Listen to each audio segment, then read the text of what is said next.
We're back with our Working Smarter segment and communication expert Steve Gavatorta with his feature Straight Talk, continuing his series on the specifics we need for highly successful business communicating. Today he starts his 4-week breakdown of the 4 personality styles we must learn and understand if we want to become true masters. Hey, Steve. Hey, good to be here. Yeah, I know it is good, isn't it? Yep. Okay.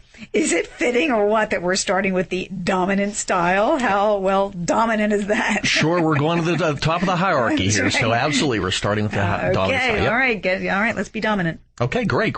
Before I explain about the dominant style person, I want to help people focus on 3 areas. Number 1 is what I call behavioral descriptors.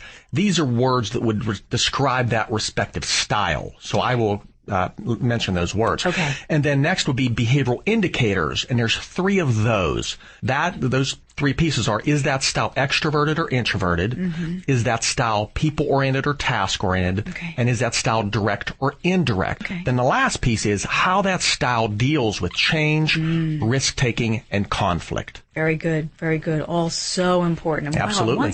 Once you get good at this and start reading all this stuff, you're just going to be amazed at the results you get when when you're talking to people. You will. All right, what's dominant? Okay, the dominant style. Behavior descriptors to describe the dominant style include ambitious, forceful, direct, and very decisive. The first indicator, behavioral indicator, is that style extroverted or introverted. Dominant styles are more extroverted. I would think. Yeah. Exactly. Mm-hmm. Is that style more people-oriented or task? Dominant styles are more task-oriented.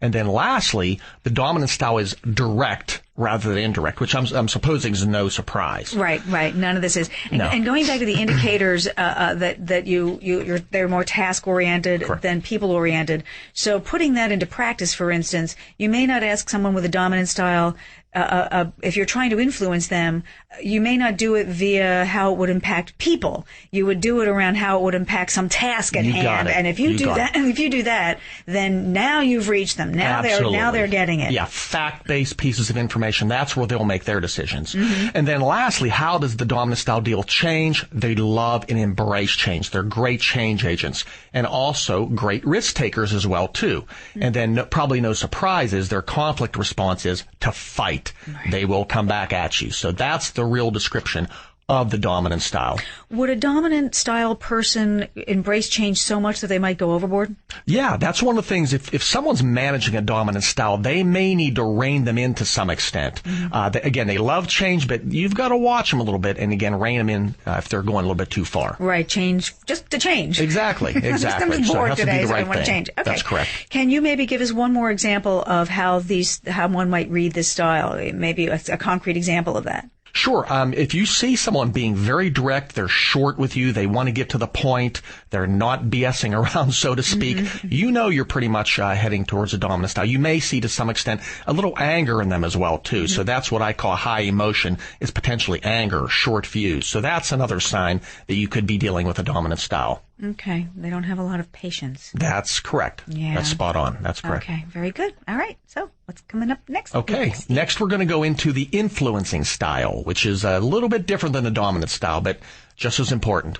Okay. And we have just a few seconds. Sure. You said some people can be a blend. Absolutely. And we're going to talk a little bit more about that. And that's what I want to mention. You know, a lot of times when I do these workshops, people think, you know, it's not cut and dry like that. I'm just not dominant. And that's the beauty of this tool. If you understand how to learn, read, and adapt, you'll not only observe that dominant style, but you'll be able to identify the blends as well, too. All right. Very good. If you want to ask Steve a question he'll answer either off or on the air, you can leave him a message on our listener line. That's 877-999-1172. Or you can email your question to him at steve@boomerradioshow.com. Thanks a lot, Steve. Talk to you next week. Look forward to it. Attention business owners and managers. If you don't have a sales force that consistently exceeds quota or consistent growth in yearly profits, then you're quickly losing your competitive edge, and the Steve Gavatorta Group can change that. The Steve Gavatorta Group is a premier business communications consulting company with a client list that includes Bayer and New York Life. The Steve Gavatorta Group is known as the profitability catalyst. To find out what they can do for your company, call 813-908-1343 or go to Gavatorta.com.